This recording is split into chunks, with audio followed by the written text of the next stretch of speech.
Bueno, buenas tardes. Vamos a comenzar en esta oportunidad. Agradezco a Business Study Center por darme este espacio para poder comunicar un poco acerca de este conocimiento de lo que es, por ejemplo, el tema de riesgo de créditos. ¿Cómo es este tema de modelamiento? Justo por ahí tenemos alguna duda. Sí, bien, vamos a iniciar en este caso la exposición. Con las preguntas que vamos a ir teniendo a lo largo de la diapositiva. De preferencia, en este caso, por ejemplo, vamos a escuchar toda la exposición y vamos a tener una pausa para, en este caso, comentar, hacer preguntas, poder entrar en diálogo y poder desarrollar un poco más estos temas que a veces pueden ser un poco o bastante complejos en algunos casos. Por ejemplo, ¿qué tan importante es el riesgo de crédito en los negocios?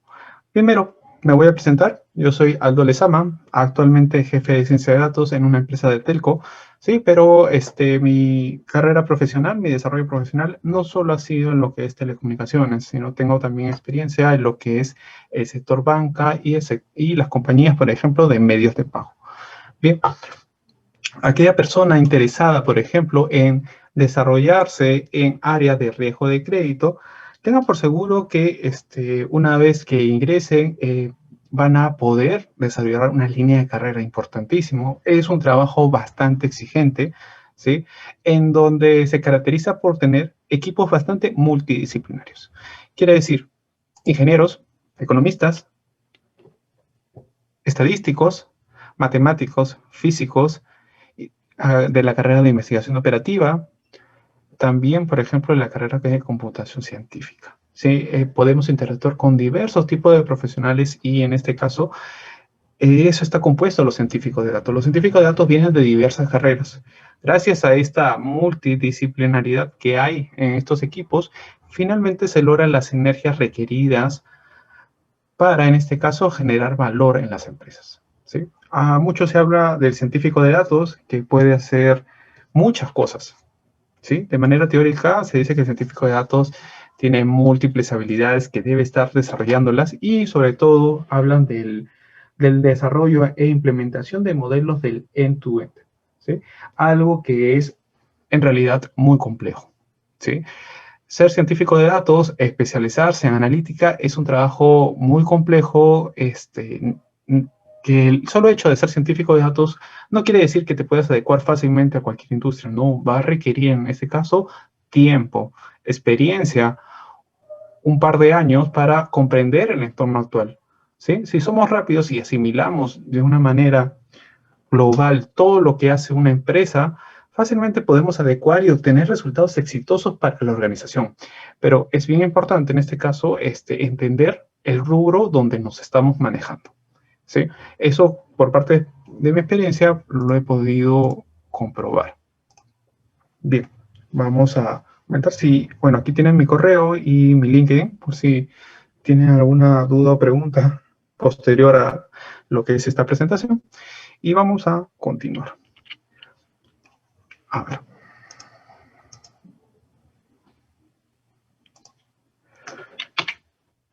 Importante. Nosotros si es que vamos a modelar, ya sea en un modelador para el área de comercial, para el área de CRM analítico, para el área de riesgo de crédito, para, por ejemplo, el área de pricing o también ser científico de datos para el área de inversiones, recursos humanos, en fin. Tenemos innumerables áreas, divisiones, departamentos que podemos ingresar desarrollando analítica.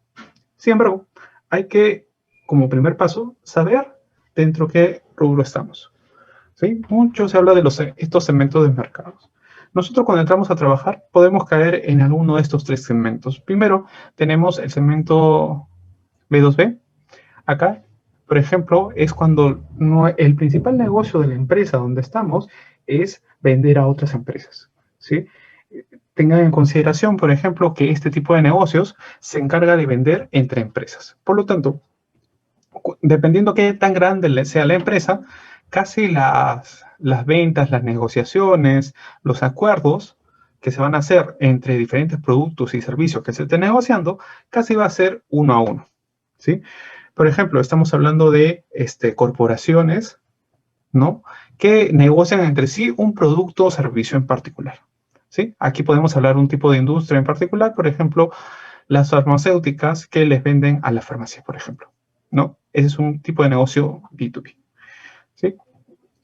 Que tiene sus propios problemas, su propia analítica, un poco más personalizada, pero que también hay oportunidades para desarrollar muy grandes el tema de la analítica, ¿sí? Otro segmento importante, bastante dominado, se podría decir, donde han incursionado bastantes científicos de datos, es el B2C, ¿sí? Que es el Business to Commerce. En este caso, por ejemplo, son empresas que venden a clientes, que venden a consumidores, personas naturales. Ahí estamos hablando que es, por ejemplo, un clásico ejemplo son las ventas de una farmacia a las personas naturales, los supermercados, las bancas retail, por ejemplo. Sí, son claros ejemplos acá. Y una característica en comparación al B2B es que aquí la información que nosotros tenemos es inmensa. Podemos estar hablando de millones de datos que tenemos que analizar.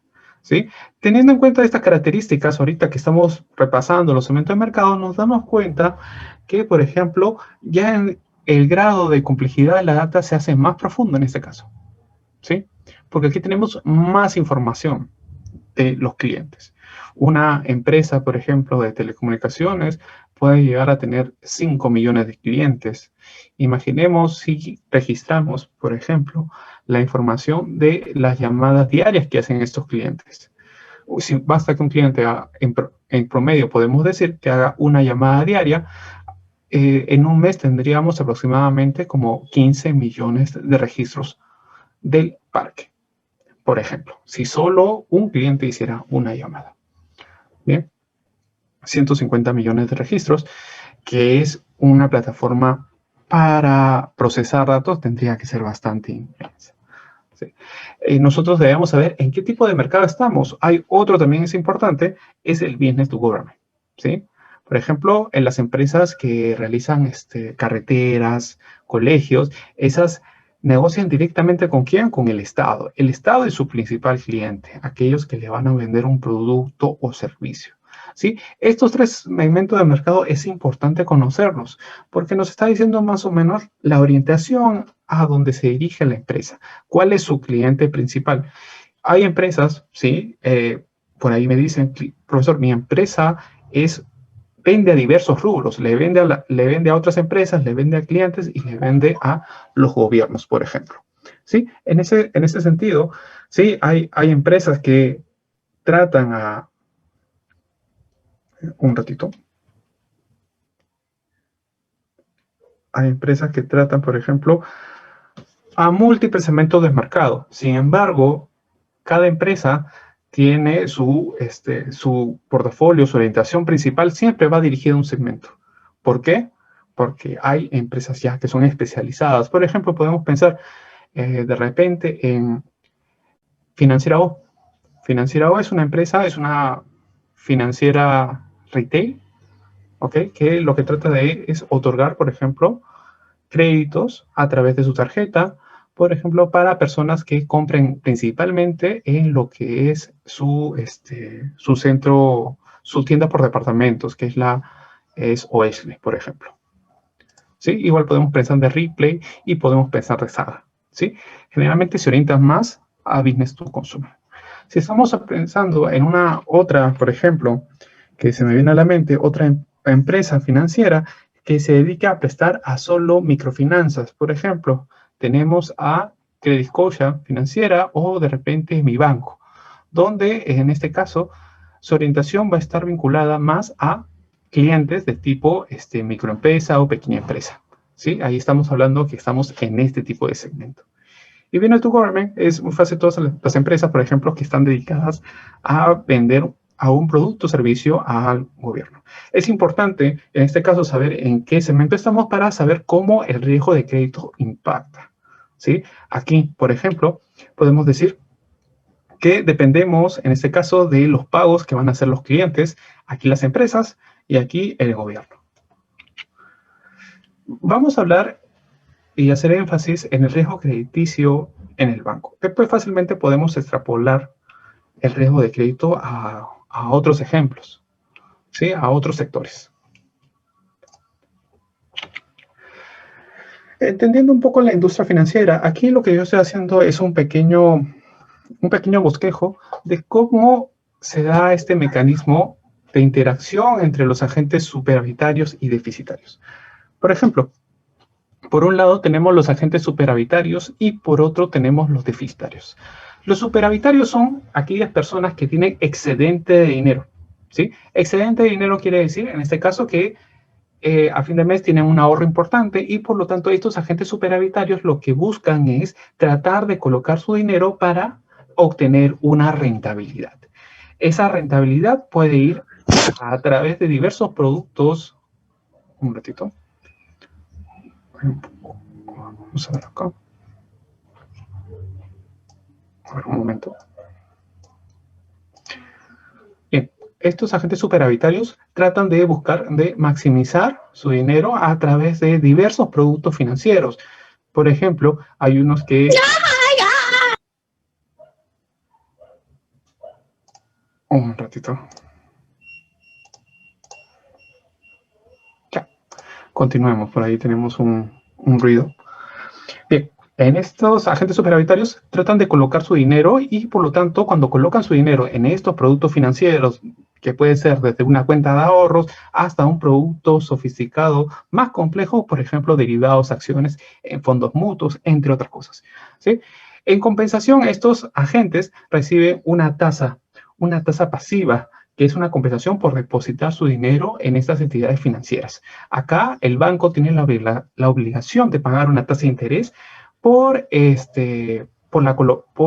tema de pagarle por los fondos que les presta la organización, que le presta la empresa. ¿Sí? Es importante reconocer que en este caso el banco no es que crea dinero, el banco lo que hace es tomar dinero de estas personas. ¿Y qué hace con ese dinero? Lo que hace, le presta a personas que necesitan el dinero. ¿Quiénes son estas personas? Los agentes deficitarios, aquellos que quieren, por ejemplo, comprar con tarjeta de crédito, aquellos que quieren pagar o comprar una hipoteca, una casa, comprar un carro, comprar maquinaria para su empresa o, por ejemplo, ya estamos pensando en inversiones de activos fijos mucho más grandes, por ejemplo, equipos, maquinarias, etc. ¿Sí? Y recordemos que el banco también, al hacer este mecanismo de captar dinero de estos agentes y prestárselos a ellos mismos, lo que hace es, por ejemplo, cobrar una tasa de interés. Y aquí podemos ver este tema, ¿no? Que también es muy polémico, la tasa activa y la tasa pasiva. La tasa activa se reconoce como aquella tasa que cobra la entidad financiera, mientras la tasa pasiva es la que paga una entidad financiera. Generalmente, por ejemplo, el spread, que es conocido como la diferencia entre la tasa activa y pasiva, es bastante amplio, ¿sí? Lo que es, en este caso, por ejemplo, el margen neto, finalmente es lo que va a asumir, lo que va a obtener como beneficio esta entidad financiera.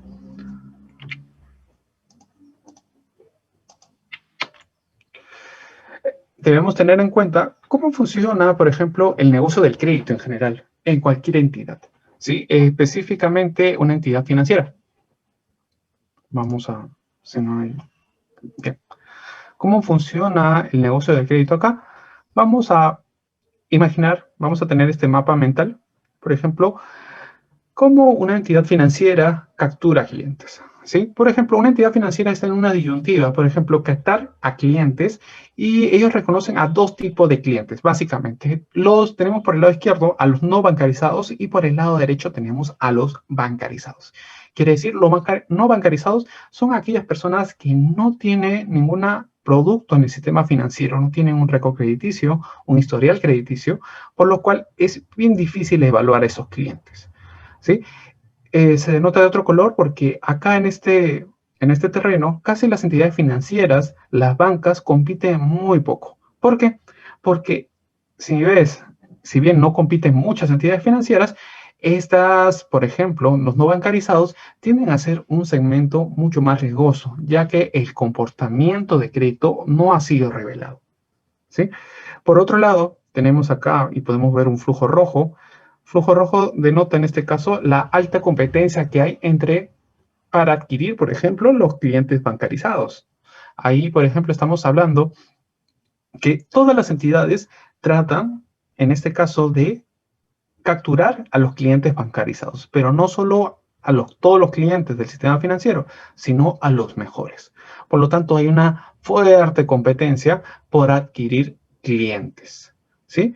Y esas son las decisiones de los bancos que tienen que tomar. Quieren que se concentren en los bancarizados, pero tienen que ser muy competitivos o, en este caso, optan por bancarizar a más personas, ¿sí? Asumiendo un mayor riesgo, ¿sí? Estos son los trade-offs que tienen que asumir.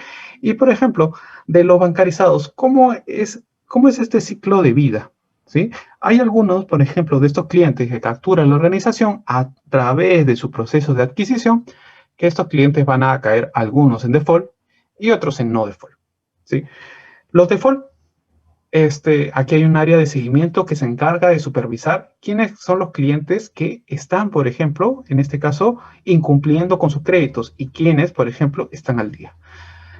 Posteriormente, cuando el tema del default se hace severo, pasa a un área de cobranzas. Un área de cobranzas generalmente tiene muchas herramientas para, en este caso, tratar de recuperar el crédito. Esa es su principal función de cobranzas. Cobranza en este caso tiene que ser reactivo desde ese punto de vista, ¿no? Porque este cliente ya lo tenemos en la organización. El tema acá es que este cliente no paga. Por lo tanto, yo, dentro de los esfuerzos que tiene que hacer cobranzas, tiene que hacer que el cliente pague para así aumentar mi porcentaje de recupero. ¿A través de qué? Promesas de pago, refinanciamiento, reprogramaciones, procesos judiciales o castigo de cartera, que aquí tenemos otro segmento importante, ¿sí? Hay empresas incluso que solo se dedican a cobrar, compran cartera castigada, cartera vencida y se especializan en lo que es la cobranza. Mientras, por el otro lado, tenemos a los clientes bancarizados y que son no default. Estos clientes, podemos decir, que son los engreídos del sistema financiero. ¿Por qué? Porque a estos clientes que tienen buen comportamiento de pago, a ellos se les trata de fidelizar. Y aquí, por ejemplo, tenemos más énfasis en el área comercial. Estamos hablando de que aquí se les va a ofrecer a estos clientes otros productos, se les va a cross-sellear, se le va a hacer upgrade, se le va a hacer una serie de herramientas para que el cliente genere más valor, ofreciéndole más productos o servicios, también para que tenga más productos y esté más vinculado a la entidad y, por ejemplo, herramientas de retención para que ese cliente permanezca con la empresa, en este caso con la institución financiera. Y estos son los clientes generalmente que suelen, por ejemplo, en este caso, las entidades financieras suelen quitarse, ¿no? Aquí están concentrados todo lo que son las bancas, las financieras, las cajas municipales, las cajas rurales y las cooperativas, por ejemplo.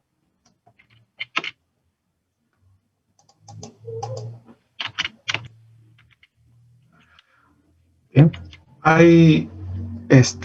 Esto es importante conocerlo porque nos da un mapa mental de lo que es todo el ciclo del negocio del crédito en una institución financiera. Empresas tienen, en este caso, diversas áreas que, dependiendo del tamaño de la organización, diversas áreas que ven la parte de admisión, la parte de seguimiento, la parte de cobranzas y la parte comercial. En empresas, por ejemplo, de tamaño más reducido, generalmente tienden a agrupar estas áreas en una sola. ¿Sí? Es mucho, depende del tamaño, pero el fin es el mismo. Siempre va a haber procesos que van a requerir que admitamos más clientes, otros que van a hacer un seguimiento de los clientes, cobrar si estos no pagan y si estos se comportan bien, estos clientes, en este caso, motivarle para que obtenga más productos con la entidad financiera, por ejemplo. Aquí quisiera mostrarles, por ejemplo, cómo se hace el desarrollo de un modelo en general. ¿Sí? Podemos decir que para desarrollar un modelo vamos a tener en mente todo lo que hemos hablado en láminas previas. ¿Sí? Es muy importante enfocarme y decir en qué segmento de mercado estoy. ¿Sí? ¿Mi empresa vende a otras empresas o mi empresa vende a clientes o negocia, por ejemplo, con el Estado o con entidades públicas, con las municipalidades, ¿no? A partir de ahí, yo tengo que armar mi modelo con información histórica que pueda recoger. Recordemos que yo tengo que pensar que si mi empresa está más orientada a, en este caso, por ejemplo, desarrollar modelos para lo que es, vender productos o servicios para empresas, no puedo hacer un modelo, por ejemplo, para fomentar el consumo de personas naturales. No. Tengo que hacer, generalmente, se hace para la orientación a donde va la empresa, donde es el cliente principal. Y tener en cuenta el mapa mental del ciclo de vida del crédito. Depende. Sí, ahorita vamos a hablar, por ejemplo, cuánta información debemos tener y depende de qué fase o en qué etapa del ciclo de vida del crédito estamos. Ok, vamos a hablar. Nosotros generalmente para desarrollar un modelo, nosotros tenemos que tomar bastante información histórica, ¿sí? Porque vamos a, ¿cómo hacen estos modelos para predecir un comportamiento futuro? ¿Sí? Que agarramos una bola de cristal y nos preguntamos si este cliente va a pagar o no. Bueno, lo hacemos a través de técnicas estadísticas. Generalmente, el desarrollo de un modelo parte de construir, por ejemplo, mi horizonte de análisis. Bien, en este caso, por ejemplo, yo voy a agarrar información histórica y me voy a establecer como si yo estuviera en un punto de observación del pasado, pero para mí fuera como si en este momento yo estoy en el presente. Debo tener información histórica que me va a representar el pasado, a partir de ese punto a la derecha, un periodo de comportamiento que me va a decir el futuro. Es bien importante, ¿no? A partir de acá, podemos decir que este es el presente. A la izquierda, esto es el pasado. A la derecha, esto es el futuro. ¿Sí? A la izquierda, yo debo tener información histórica. Información histórica que me ayuda a predecir un evento en particular. Esto se aplica para cualquier modelo, pero nos enfocamos en lo que es el riesgo de crédito para predecir el tema del no pago. Toda la información histórica que pueda recopilar, variables independientes, atributos del crédito, comportamiento histórico, variables sociodemográficas, edad, tiempo de bancarizados, en fin. Puedo yo establecer una serie, miles de variables, tanto cuantitativas o cualitativas, que voy a tener en cuenta para introducirlas en mi modelo y que mi modelo, en este caso, pueda predecir el evento que se va a dar en el periodo de comportamiento, o sea, en el futuro. Toda esta es data pasada, ¿sí? Pero tratamos la data pasada como si fuera data de histórica y data del futuro. Es importante, ¿sí? Aquí, en el periodo de comportamiento, tengo que definir el evento que yo quiero predecir. Por ejemplo, el tema del no pago. ¿Cómo defino el no pago? Esta es la variable dependiente, un cliente que no paga, un cliente, por ejemplo, que ha refinanciado, reestructurado o que ha sido castigado o que tiene más de 90 días de impago, por ejemplo. ¿Sí? Eso yo tengo que predecir. Todo esto es un cliente, por ejemplo, que no paga. Hay diversas acciones, porque 30, 60, 90 días, ¿sí? 90 días para áreas que están sujetas a regulación, por ejemplo, las entidades financieras están sujetas por un tema regulatorio que debe ser exactamente 90 días, ¿sí? Pero va a depender mucho de las entidades financieras. Algunas van a hacer algunas pruebas para ver cuál es conveniente ser 30, 60 o 90 días. ¿Sí? También es muy importante la información histórica con la que cuente una entidad financiera. ¿Sí? Generalmente estos modelos funcionan mientras más historia tengas. ¿Sí? Asumiendo que sea información histórica de calidad. ¿Sí? Nosotros podemos decir, oye, esta información, mientras más tenga historia de ese cliente, va a ser mucho mejor. Tenemos que hacer algunos supuestos. Recordemos que este es un modelo que se desarrolla para aquellas personas que tenemos información histórica. Estamos hablando que estamos a la derecha del mapa mental que habíamos visto. Quiere decir, información histórica de clientes bancarizados, ¿sí? Donde hayamos visto comportamientos de pago antes de otorgarles crédito, por ejemplo. Vamos a la siguiente diapo. Muy importante, este esquema de la metodología para desarrollar un modelo, ¿sí? Nosotros tenemos que construir varias cosechas. Unas cosechas donde tenemos información histórica, tenemos nuestro mes de observación y tenemos nuestro mes de comportamiento. Para una cosecha, 2 cosechas, 3 cosechas, 4 cosechas, incluso dependiendo qué tanta información tengamos, podemos hacer 5 o 6 o 7 cosechas, ¿sí? Lo importante acá es que podamos simular el comportamiento, podamos obtener un modelo que nos permita en este caso, como hubiéramos, por ejemplo, si es que tuviéramos en el pasado un modelo, ¿cómo nos hubiera ido en la gestión de riesgos? En el proceso, por ejemplo, de admisión de clientes. Hubiéramos